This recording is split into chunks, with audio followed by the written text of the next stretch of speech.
Well, ladies and gentlemen, thank you very much for tuning in today. My name is Christian Hähnel. I'm president of American Friends of the Alexander von Humboldt Foundation. And I welcome you together with my friend and colleague, Steve Sokol, president and CEO of American Council on Germany. Steve and I are happy to co-host today's event. A very warm welcome, of course, goes to Bernhard Sabel and to Elisabeth Malsch, who have agreed to be on our panel today. For over 70 years, American Council on Germany, ACG, has been strengthening transatlantic relations. It was founded in 1952, and almost at the very same time, only 1 year later, in 1953, the Alexander von Humboldt Foundation was established in Germany.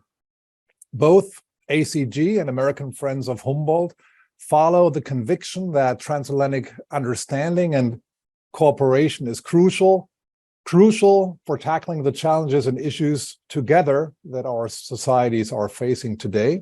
Challenges such as climate change, sustainability, artificial intelligence, societal polarization, international security, to name just a few. We need to pool resources, exchange best practices, and learn from each other in order to solve problems that are relevant for all of us on both sides of the Atlantic. ACG and American Friends of Humboldt serve as advocates for the transatlantic cause, and we're happy to share resources and networks today for our event. The topic of our event today is the prevalence of fake scientific papers and the danger of misinformation in the sciences. A first glance at Bernhard Sabel's findings, and the prevalence seems to be shockingly high. Also, the dangers seem to be manifold. Lack of scientific knowledge or a misrepresentation of facts can have catastrophic consequences, not only in academia, but also in the real world. Infrastructure is one very important example where misinformation leads to very concrete safety hazards. As an expert, Elisabeth Malsch might elaborate on this a bit later. Fake science, fake news, fake something. The label fake has become a politically very charged term in recent years. A basic but also key question in this context is, what are the criteria for labeling scientific or journalistic findings as fake? And who applies the fake label with what motives? What are the reasons? Traditionally, the simple appreciation of indisputable facts would have qualified to separate the real from the fake. This, I think, changed when the idea of alternative facts entered the mainstream of political and societal discourse. Believing in alternative facts leads to polarization, because for a necessary minimum of social cohesion, we need a certain set of facts and convictions that everyone can buy into, regardless of personal, political, economic, or geographic identity.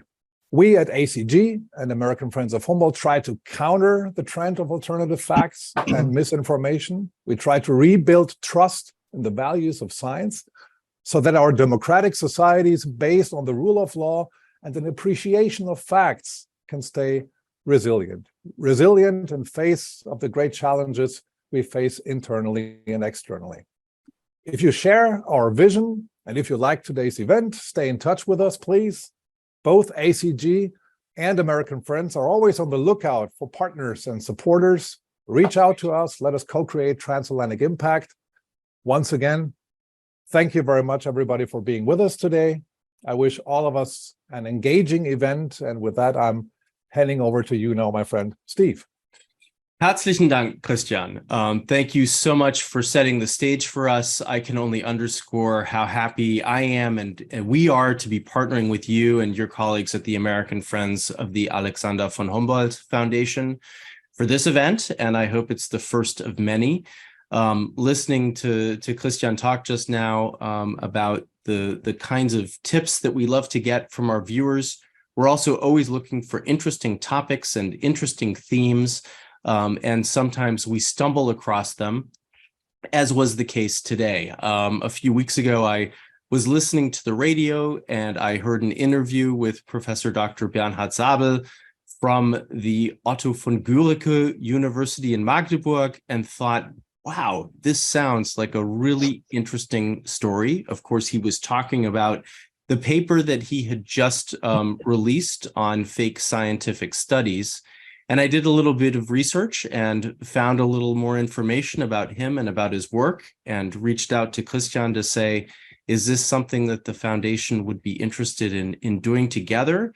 And he said, yes, absolutely. And we have among our alumni, Dr. Elisabeth Malsch, who is the leader in the forensic practice at the firm of Thornton Tomasetti here in New York. And we thought this is a great pairing to talk about some of these fake scientific papers, but also their broader implications. And so with that, I'd like to just say herzlich willkommen to Professor Dr. Bernhard Sabel, and a warm welcome to you, Elisabeth Malsch. Delighted to have both of you with us today. And we'll dive right into our conversation. And so I thought we could maybe start, Bernhard, by having you share with us a little bit about the paper that you recently published. Sort of what's the lay of the land, what's going on, and most importantly, what's the scope of the problem that we're trying to talk about today? Okay, thanks a lot, Stephen and Christian, for having me present these results. I think fostering American-German friendship is an important source for a discussion and activities. And I'm very happy, also having lived in the US for many years and studied there, to share that and discuss it with you. So I just give you a brief view of some of the basic features of our findings. Before doing so, I just want to illustrate why I became interested in this topic. Of course, as a researcher, you always want to know what's true and what's not true. But I'm also editor of a journal called Restorative Neurology and Neuroscience, where I kind of stumbled across this topic by chance, I should say, by a small little laboratory journal that almost no scientist reads. It's mostly a technician's journal, but also feel responsible for the science as a system. And in my function as the state chapter chairperson of the German Association of German Universities. So that being said, let me just give you a brief rundown. Some of these I showed already at the publishers meeting, the Academic Publishing in Europe 2022.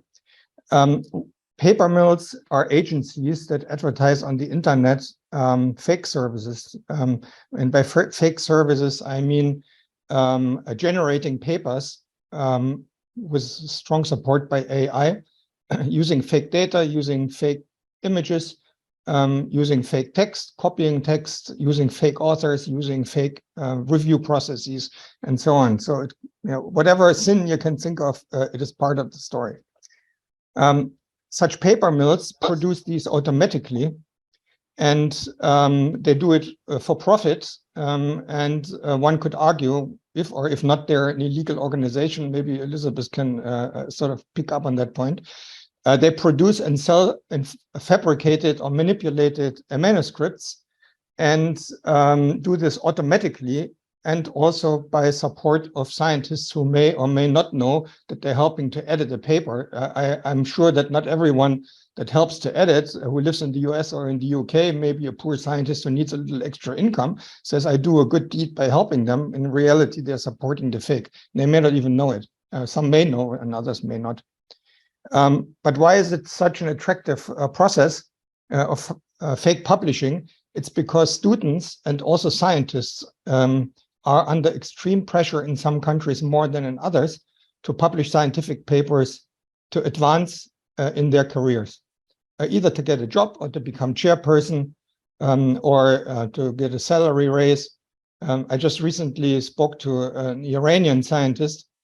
She reported that one of her previous colleagues became boss after publishing several fake papers, and that advanced him to become a director of a neuroscience institute.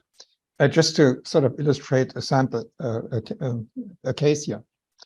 What motivates them? Well, the unrealistic pressure from institutions, perhaps even the governments, we don't know, but certainly from institutions or from colleagues who make the decisions for career advancement,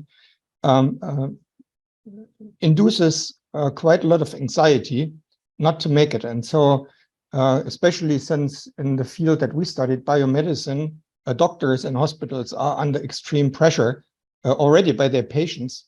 And unless they sacrifice all of their private life, they won't even have the time and sometimes not the resources to do serious research that that is worth publishing. But yet they have the pressure to advance. And so the best way to get out of that is to pay some money to a paper mill in order to receive promotion, or for students to graduate, or to increase scientists to increase their salaries. So the first thing when I heard about it is I checked the literature, what is known about fake publications, and these are true fakes. And we need to clearly differentiate true fake from red flagging, that meaning identifying papers that are suspicious.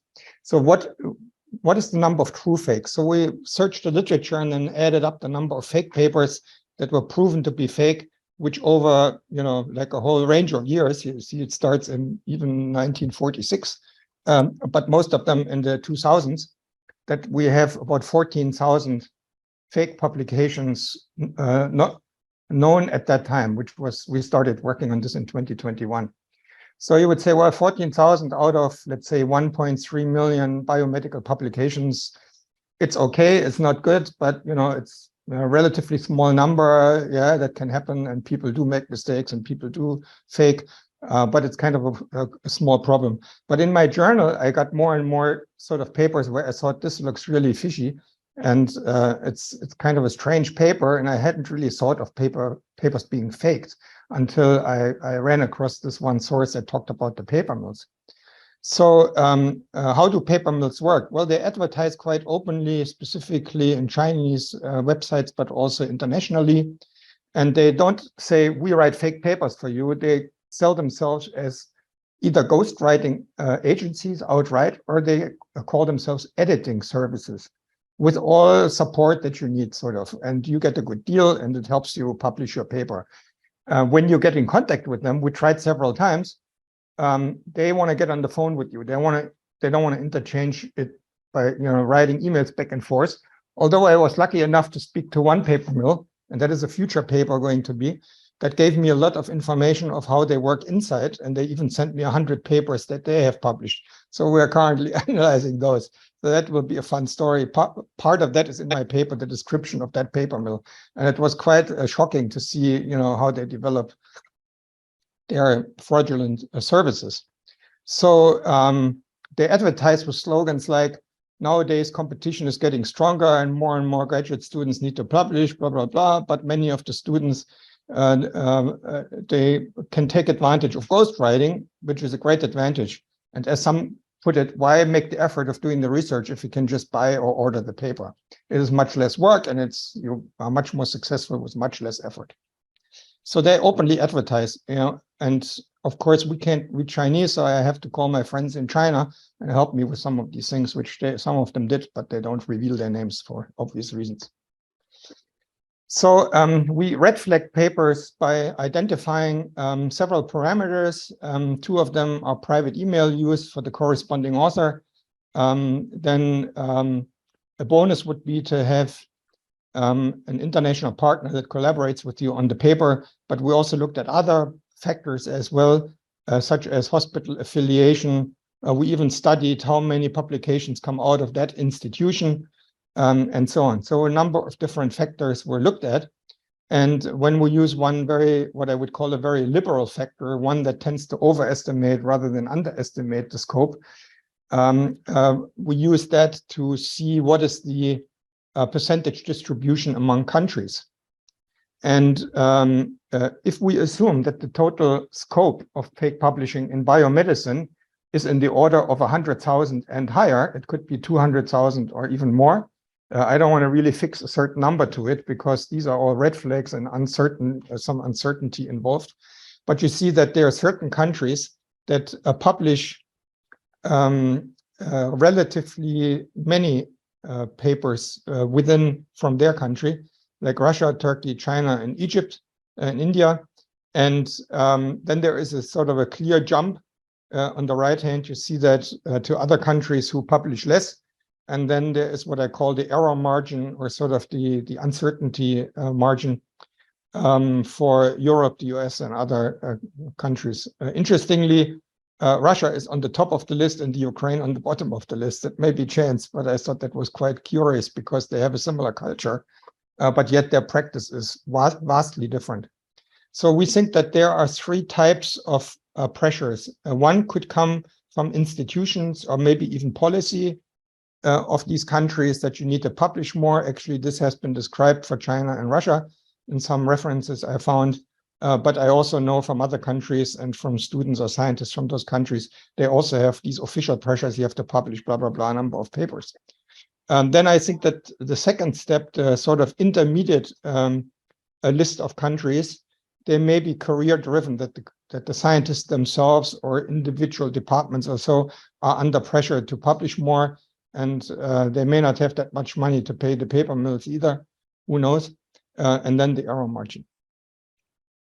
Now, let's talk about the business, because I think if we follow the money, we understand what's going on more easily. So paper mills offer different kinds of services, and I don't want to get lost in the details here because of lack of time, but it ranges anywhere from helping to edit a paper, edit quote unquote, and make it look more slick, to creating false data, or also selling authorships. So I heard recently in China, there is a website where you can find titles of papers that are going to be published. They are sort of in the pipeline already.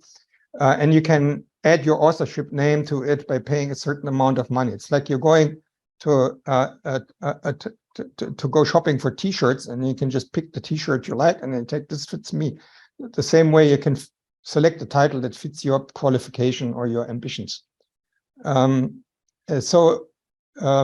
I would consider fake papers any paper that has materials that that cast doubt on the study. I'm not talking about simple calculation mistakes or certain unintentional misrepresentations. So I'm talking about direct copies of images, the creation of fake data, the creation of fake sequences, which is a big field to study.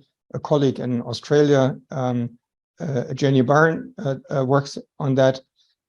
Fake authors, paid authorships, copied papers, re-engineered by ChatGPT or AI in general, and so on. So whenever there is a fake element, I would call that fake. What we have done is we have red flag papers. So we have not made the effort to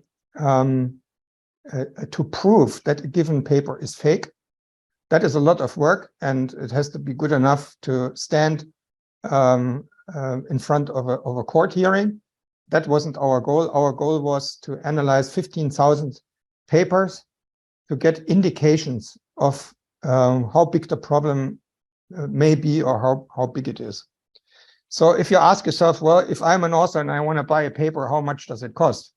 So if you have the simple version of just submission, you send a manuscript, let's say one that needs a little, language fixing or something, that is relatively cheap if the journal that you send it to has a low impact factor. But if you have a higher a task, such as writing the paper, submission, and publication, including publication costs, let's say, you can easily end up with 8,000.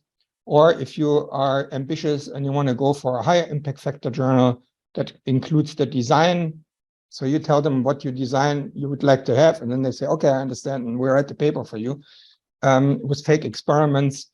If you are aiming for a journal 2.5 impact factor, it can, or higher, it can easily be 26,000 euros. You may ask yourself, well, who is willing or able to pay that? Well, if you look at those papers, many of them have a lot of authors, and they just split it. So if you have 10 authors, it's pretty cheap that you're an author for 2,500 euros a person. I think that also institutions may actually pay for the fee, for publication fees. And I don't have evidence for it, but I could easily imagine that this happens. Although I don't know for sure. It's just a rough guess. So if we now extrapolate such costs and ask ourselves, what's the revenue Let's make some assumptions that the biomedical field, which is known to have, at least in 2020, I think it is, or 21, 1.3 million publications per year globally, and you multiply it by a factor of, let's say, 15% fake, then the yearly number of fake publications are estimated at roughly 200,000 per year. I'm not talking about 14,000 over several years. I'm talking about 200,000. Or we can even be conservative and say, okay, maybe even half of that. But even if it's half of that, 100,000 fake papers a year is a matter of main concern. And if you look at all of sciences, including medicine, it adds up to 400,000 fake publications, and at an average assumed cost of 10,000 euros, probably can't get it much cheaper than that. I think nowadays, actually, the price is rising. The business revenue globally is in the order of several billion euros annually. And that drives the machine. This is the fuel that drives the machine. Who profits from it? Well, the authors, who are the customers, they profit from it. The paper mills profit from it. And the academic publishers, knowing or unknowingly, let's assume unknowingly for the moment, also profit from having more and more papers. And if you look at any field in PubMed, for example, which is the website where you find medical publications, it's incredible. If you look at the last years before, the growth was kind of like this, and all of a sudden it's going up asymptotically. And science doesn't grow that fast. And that also is of concern. So as a scientist, if you then look at a given paper and you have to decide whether you take this drug or recommend it to your patients, or whether you use this fertilizer to fertilize your grounds so that the plants grow, or that you use this vaccine or that or the other thing, or you make a decision on health policy and you end up with fake science, then you have a real problem. And there are actually known cases of death that result from fake clinical trials in the field of gynecology. There are several papers that prove that the recommendation of the wrong drug for pregnant women who are about to give birth by cesarean section, that the death rate increased by a drug that was supposed to control the, I think it was the blood pressure more effectively, some progesterone derivative. And they found more deaths. And in hindsight, it was discovered that all the studies, I think 25 studies or so, don't nail me on the exact number, but like a number of original studies that supported this approach, they were all fake. And a peer-reviewed review article that also supported it was also based on this fake, which then led to the wrong medical decisions. So I want to sum up by thinking about the implications of this whole thing. I think that we have the biggest science scam of all times right in front of our nose, and many people don't even know it. When I spoke to the president of an international medical society, and its society has 50,000 members, and I told him about this last year by Zoom, I explained it to him. He keeps staring at my screen, and I thought he's falling asleep or is wandering off with his mind. So I said, "Why are you staring?" And he says, "Wow, I had no idea." So you have an organization of 50,000 scientists where the president has no idea. It's like all the oceans are polluted and nobody has any idea. Just a few people, and they are not listened to. Okay, so it's a profitable business that runs this show to help scientists advance their careers. Money is earned by paper mills and by science publishers, especially the open access publishers. I think that they are more vulnerable there. Fake publications create massive knowledge pollution of the global permanent scientific record, which is the basis of our society. It influences health, economy, environment, technology. Maybe I forgot something, aerospace, material sciences, what have you. And it eats up a lot of resources, both human and financial resources. I also think it's a security risk, because a country that doesn't know what is fake is in a poor shape, whereas that country that knows which is fake is in a better shape to make the right decisions, because many decisions are based on numbers and assuming for now that the numbers are interpreted correctly, parentheses, they're not always interpreted correctly, we have an issue here. It also harms the honest authors and their institutions. I know from several Chinese colleagues who are quite worried to talk about it, and they don't like it, but they don't want to raise their voice because you don't know what will happen thereafter. But it has the risk of ruining the reputation of academic publishers and also certain countries. So everyone is well advised not to do nothing, but to do something, and to do something effective to prevent the damage of the trust of science as a whole. Because if you have 10 or whatever percentage or 20% of fake, then the common people, the non-scientists in the world, which is the large majority, may lose the trust in science in general, and then not or less so base decisions on scientific knowledge, because they say, hey, look, somebody lied and they lie, and now there is even a production machine that lies and pollutes the scientific record. How can we trust science at all? So there is a risk for science itself. And with the evolution of ChatGPT in its various versions now, which writes really very well, but just basically repeats what it finds in the internet. I put it very simple now, of course, forgive me. It is very easy to write, more easy to write papers because the text is even better. And at one of the conferences in January that I was able to attend this year, also by the academic publishers in Europe, where Springer Nature and Elsevier and the two big elephants and many other companies were represented, they were all excited about a lecture where an entrepreneur made the suggestion that scientific publications could be automatically translated to news for the general media by ChatGPT. Now, no journalists needed anymore. Mm-hmm. So no discussion needed, just write it. That is really worrying, because now the fake of the science finds its way to the fake in the public media. And in the end, we can't trust anything anymore because we don't know, is it fake or is it not? And therefore, I think we have a major global crisis here at hand that we need to study much more vigorously and pay attention to it, and also find ways to deal with it and get rid of it. How that can be done is a separate task and a separate discussion or lecture. But I think we need to do something, and it needs to be a concerted effort. Some governments are aware of it. I know at least one government where I know they're aware of it, and that is the US, because a representative from the House of Representatives had a hearing about last year around this time to learn about fake publishing. And he himself cited a paper that he submitted, a paper by Fermi, which was published in 1934 or something like this, that laid the basis for the development of the nuclear bomb. He used this paper, rewrote it with ChatGPT, and then sent it to a journal editor, and he got to a top journal, and the journal said, this is a great paper, we accept this right away.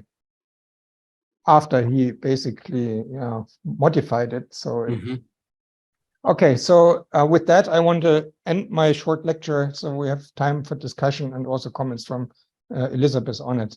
Thank you very much for attending the meeting, and I have the pleasure to take any questions. Well, Bernhard, many thanks. Thank you for sharing this with us, both in terms of the scope, but also in terms of the risks that exist. And I think that we'll definitely get into a conversation about some of those risks a little bit more. I do have a couple of follow-up questions that have come from some of our viewers that I'd like to just fold in quickly, and then bring Elisabeth in. One of, obviously some of your work on this focused on the biomedical field, because that's where you work. One of our viewers is curious whether your findings were discipline specific, or if the prevalence of these fake or fraudulent papers is widespread across disciplines. Yeah, I only have data for the biomedical field, and we use parameters, at least one parameter, which is hospital, which is by its nature, of course, not applicable to physics or chemistry. In some cases it may, but from observations and conversations by with other scientists, I know that other fields are affected as well to an extent that it is known. Especially computer science has a big problem with meeting reports. I've heard even fake activity in philosophy, in psychology, in market research, and other fields, but I have not quantitatively analyzed it. But it can be done if you use things like image duplication checks. Things like that, but this is a task for another group to do that. So I assume that the problem is there as well. How big it is, I can't tell. But if we extrapolate from biomedicine, it may be also a main issue there. Thank you. So Elisabeth, as you were listening to Bernhard speak and share this with us, I'd be curious to hear sort of what was going through your mind and how you were thinking about applications of this to the work that you do sort of out in the field, but also with the policy community.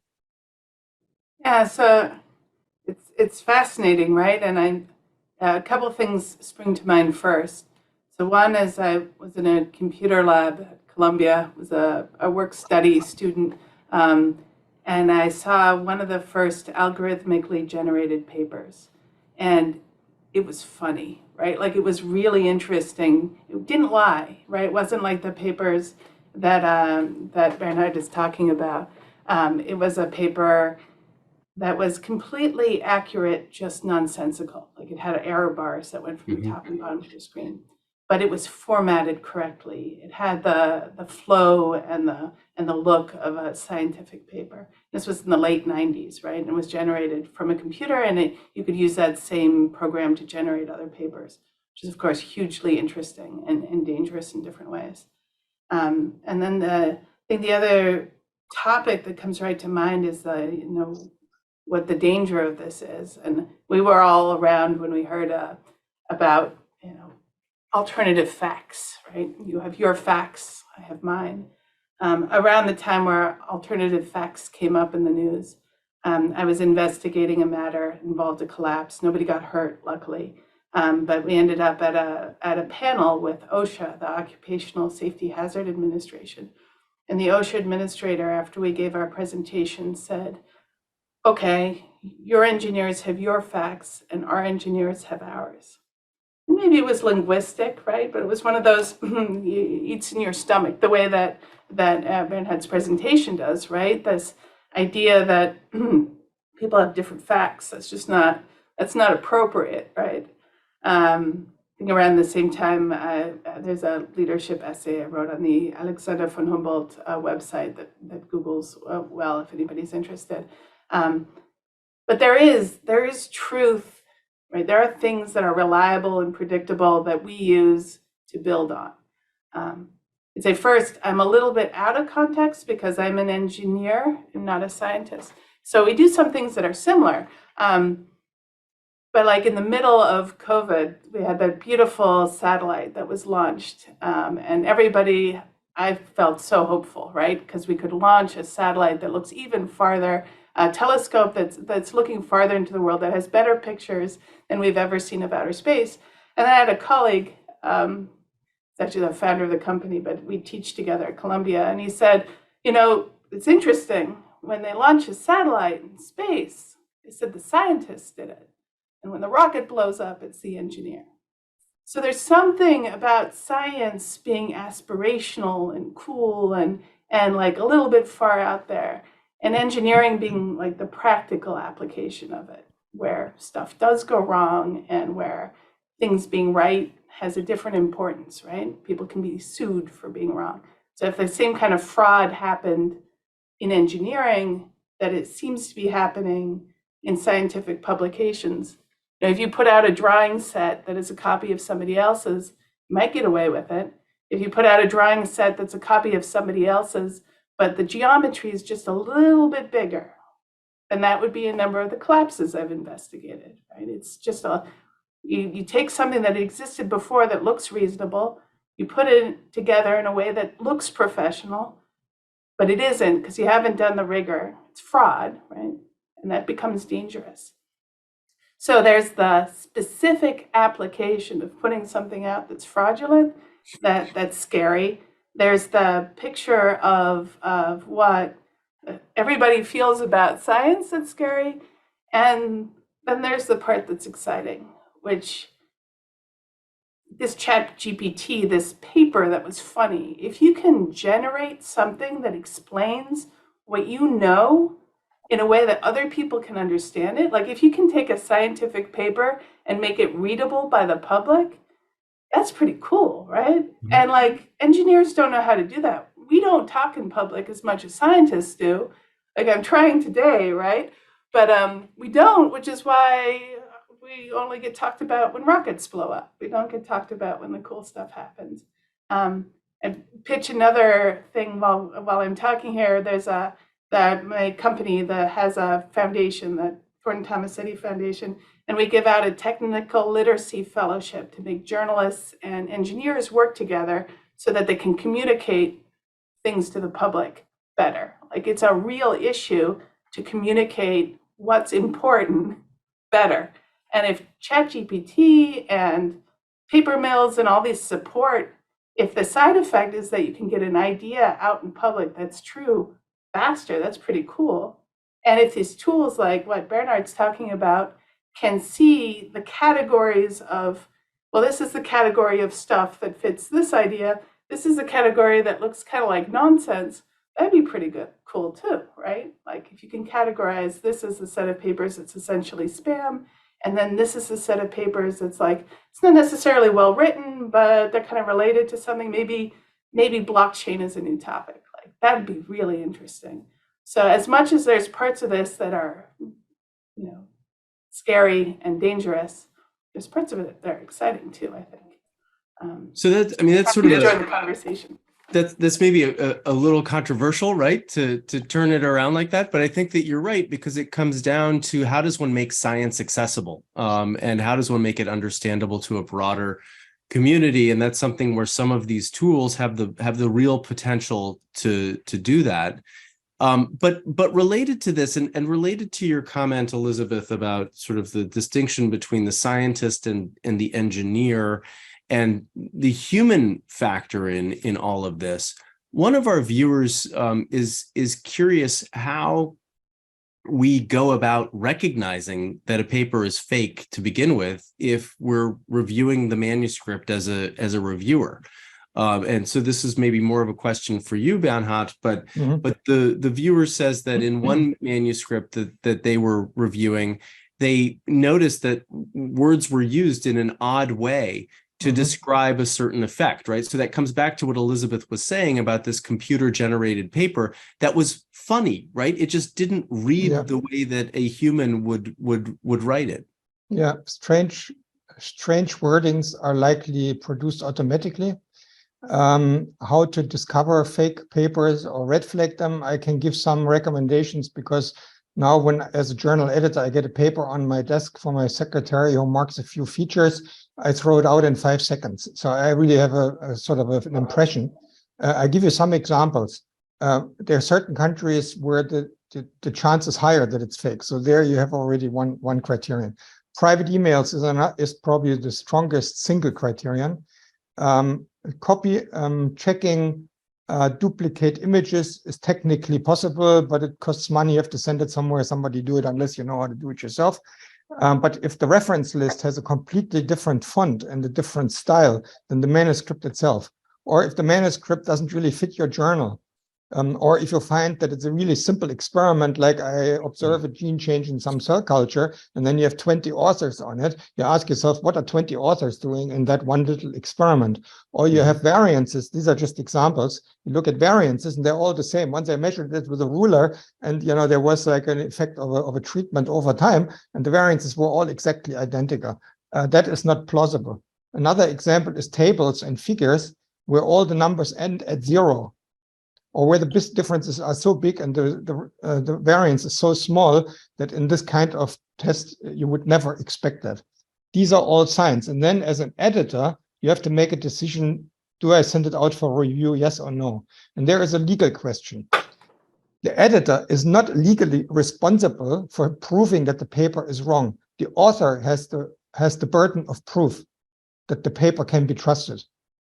And if I have a reasonable doubt that the paper is trustable, I can throw it out without committing an ethical issue there. Yeah. I don't know if that answered the question, but there are multiple signs that you can use, and any number of them, several of them or some single ones can be quite effective. I can provide a different color to that too. So after responding to collapses or emergencies, often there's a dispute, right? A legal dispute, which is the non-academic way of determining an outcome, right? Truth should be part of it, but outcome is the goal. I'll have a book out shortly about electronically sourced information and what that means for construction claims in specific. The ABA will put it out. I don't know the title, but it's a huge issue to be able to authenticate information. And so right now, you have a witness or the person that took the photograph, and they say, no, this is the photograph I took unaltered, right? But as more and more data is generated from different sources, and there are fake papers in the world and more sources of information that are unreliable, authentication becomes a big issue. And authenticating that, so most collapses in the last decade have had video of them. So it'll be interesting when the video of the collapse is fraudulent, right? So that hasn't happened yet in my experience. And the reason I don't think it's happened yet is because the failures match the video, right? There's a way to double check and cross back, which one always needs to do. But it's a whole huge new field. And it's a new field for academia as well, right? There's new software that comes out. It kind of balances this arms race of things that can be produced quickly and things that can be verified. So like Turnitin.com is trying to, startup that's trying to check academic papers to see if they're copies, right? Not even if they're completely fake, but if they're somebody's just copying from somebody else. So I think this balance is interesting as far as new stuff gets generated, checking it and seeing whether or not it's reasonable for your publication, seeing if it's reasonable for court.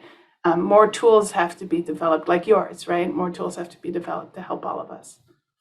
So picking up on this notion of authenticating the information, I mean, one of the things that struck me when I first heard Bernhard on the radio and then read some of the articles about this is so much of science, it seems to me, and the publication of scientific papers is that the results should be able to be replicated elsewhere, right? I mean, that's part of it. These are peer-reviewed publications often, not always, but often, and the science should be replicated.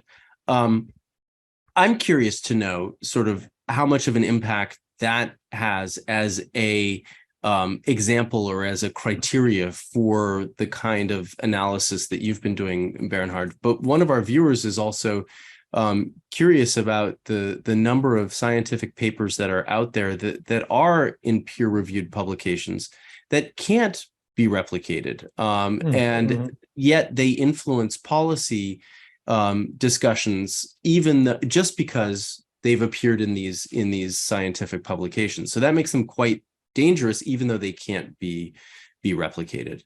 Yeah, if you can't replicate a study, it doesn't mean that both authors were wrong or one of them was wrong. Right. Because at least in the field of biomedicine, there are so many factors that influence a finding it's almost impossible to exactly replicate a study. Different people work on it. You may use slightly different reagents, maybe slightly different temperature settings, and so on. So there are multiple factors why non-replication is expected to some extent. But I think that the fake publication contributes to this issue of non-reproducibility. And in the pharma industry, there is a study, or there were several studies that estimated that very small number of clinical trials or publications could be replicated, and most of them couldn't. And fake publication is a factor in it. But anyone that does lab research, working with this student, this rat, or this mouse, and so on, there are always differences between experiments. So in the ideal world, yes, you should be able to replicate everything. But in the real world, you have real people who have real changes, make different approaches, use different agents, materials, and what have you, that the true one-to-one replication is really rare. So I think as a scientist, you kind of look at the field in general. So when I look, my main field is vision restoration. So when you have a vision loss, what can you do to help the people? Then you see, well, who is working on it? What is their track record? And have they found something similar? Does it fit to the overall hypothesis? And then you get sort of a general consensus in your own mind. Yeah, that must be true. And that too is more like a sort of a gut feeling type of a decision you make. It's not like, oh, somebody replicated that study and therefore it's true, or they didn't and therefore it's wrong. So that issue is pretty complicated, the non-replication issue. So since you also mentioned students, and since you work with students, I'd be incredibly interested in hearing about the implications for this in education, right? I mean, so as we talked about before we went live, we often talk about literacy, right? When it comes to students in education, and making sure that people have access to the right information, and that they think about the information that the sources that they're getting, and have the context for that. In this sense, when you're dealing with the sciences and when you're dealing with published papers, how does one go about educating students to question the veracity of that data and of that information?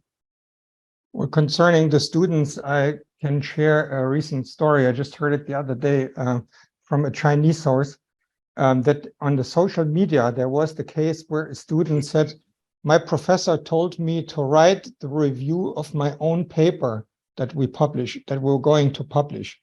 And I got really confused by that, because what does it mean if I have to write the review for my own paper? What is going on? And so many students responded to it, and all anonymous. Yeah, they don't reveal their names. They said, we have noticed this, and we have found that there is fake, and there is publishing it, but we can't say anything.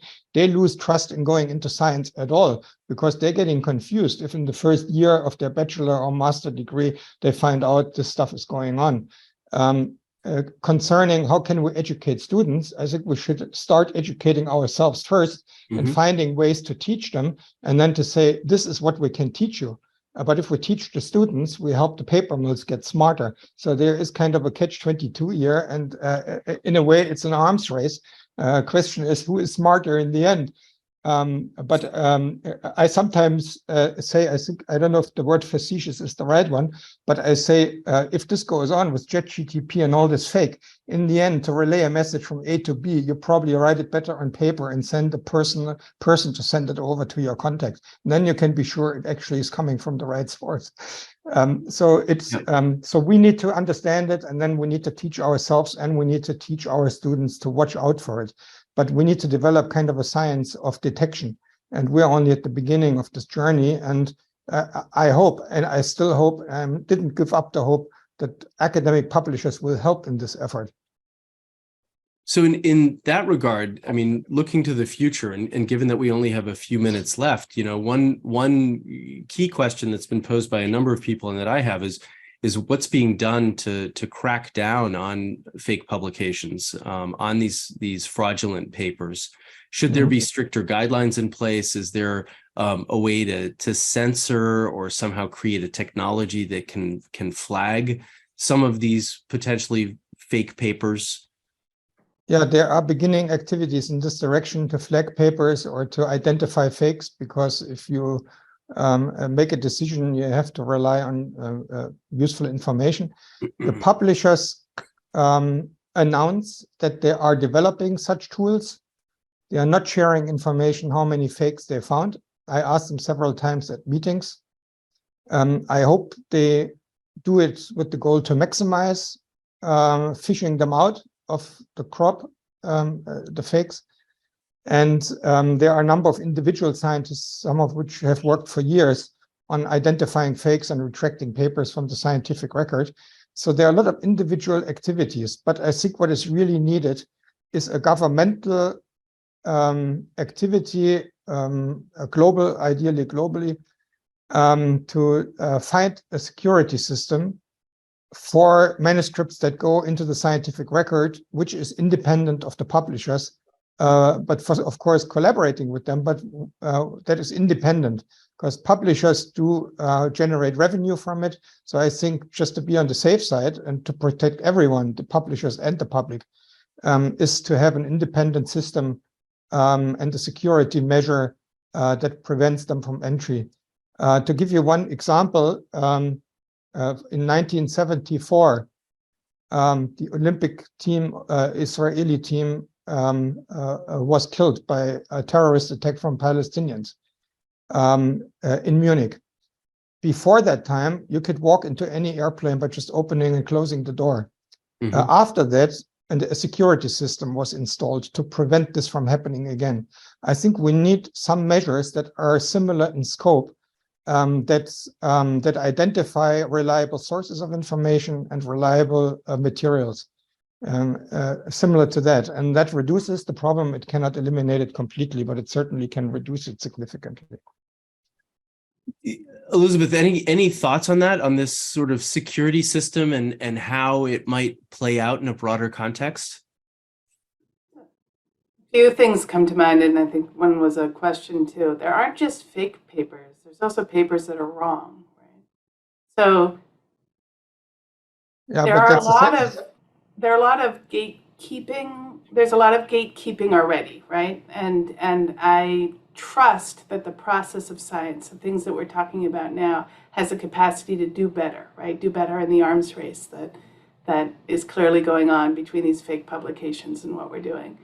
But to say that, or to rely on something's provenance to make it true, is exactly what I think we're teaching students not to do, right? In my experience so whenever often if something collapses in the US, I get to investigate it eventually. My first one was the Minneapolis bridge collapse.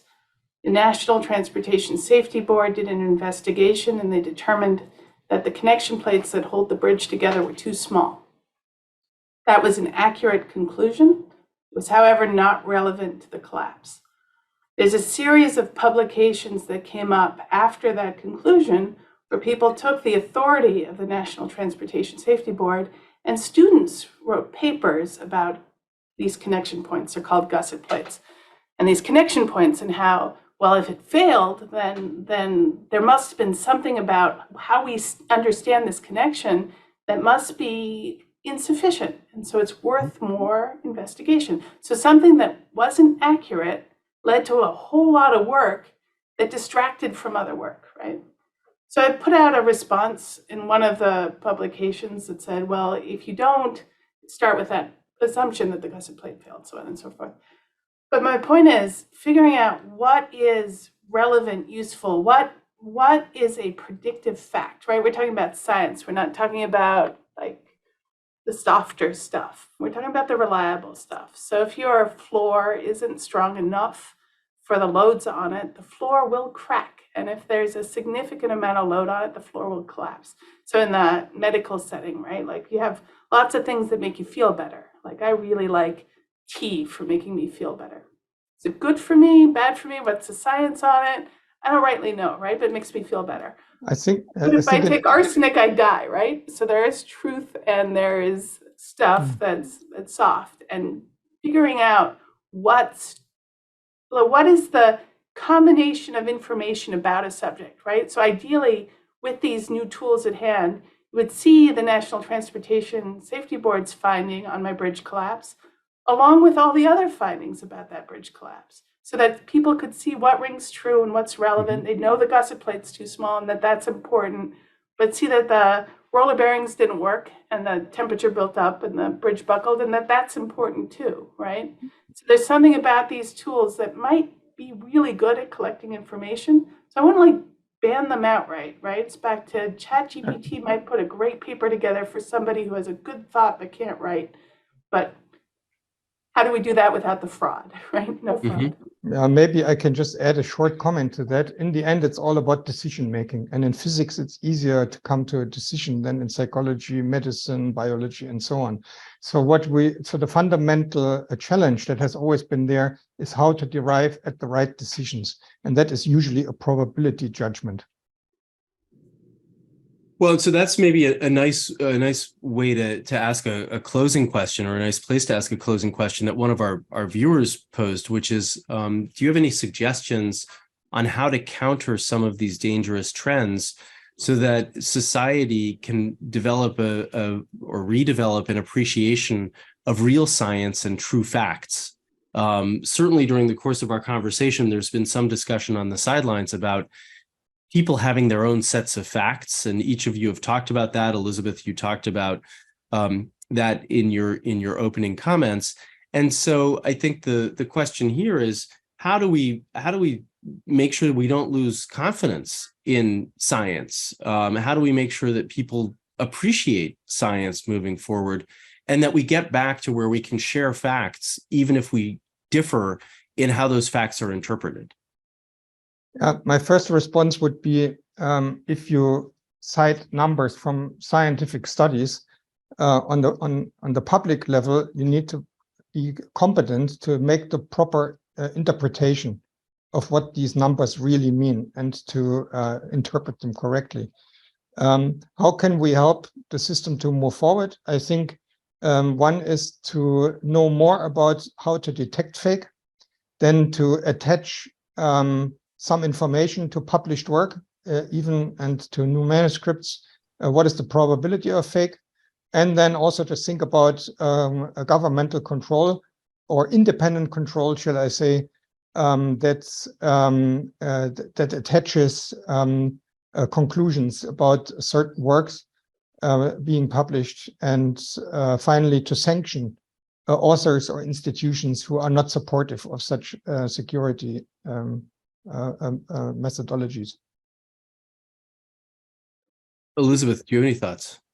But just on that, so that sounds like a standard of care for publications which aren't put out by professionals, and you need a standard for, it's really tricky to sanction, right? And to have a government decide. I think that I'm really, really hopeful. Like what we can do now, what my phone does now, what we have together accomplished is more than what we did yesterday. And we have big problems to solve on climate change, on making the dumb thing not break, right? Like there's always some hinge that's not strong enough in the middle of whatever toy or computer or product or whatever we've got. There's real things that still need work, right? Medical field needs a lot of work. Women exist, right? Like there's things that we are still catching up to that all of this will help with, right? Like this questioning, Bernhard's article, what we're talking about, this is part of the process to get to the right thing. And so we could talk about government regulation. I could argue against it, but that doesn't matter, right? It's this process of being able to question, which is at the heart of science. Not that it's right? Like my biggest problem in emergency responses is asbestos. The people who invented asbestos were brilliant because it does not burn, right? So it was a great product that ended up being terrible and has lasting impacts. Mm-hmm. And so if that wasn't fake, that wasn't wrong, but it's terrible. And so we keep working to take those new technologies, ChatGPT, all that stuff, and use it for good, not for the bad thing. Elizabeth, I'm very excited. Just to qualify, by governmental, I didn't mean that the government should do it. It should be an independent body that is run by scientists. And so codes for engineering are developed by independent bodies, and many of them are very good, right? I find most of what we put together to be very reliable for construction, but also stodgy. So it ends up being slower, and science needs to go fast. So it'll be interesting. I mean, I think this is one of the core questions, right? Given the gravity of this challenge and the reach of this challenge, what sorts of institutions, as one of our viewers right? What sorts of institutions would have the, quote, intellectual and moral authority to alert citizens, governments, communities to the danger, right? Is this something that we turn to the United Nations for? Is it something that we turn to the World Health Organization for? Are there economic organizations or entities? But then also, what sort of legislative measures can be taken at home? I'm reminded, in this conversation of something that we talk about frequently at the ACG, that government legislation lags behind scientific development so much, and so it's very difficult to introduce rules, regulations, guidelines in real time with some of these scientific developments to try to frame them. So I think we're sort of unpacking a huge challenge here.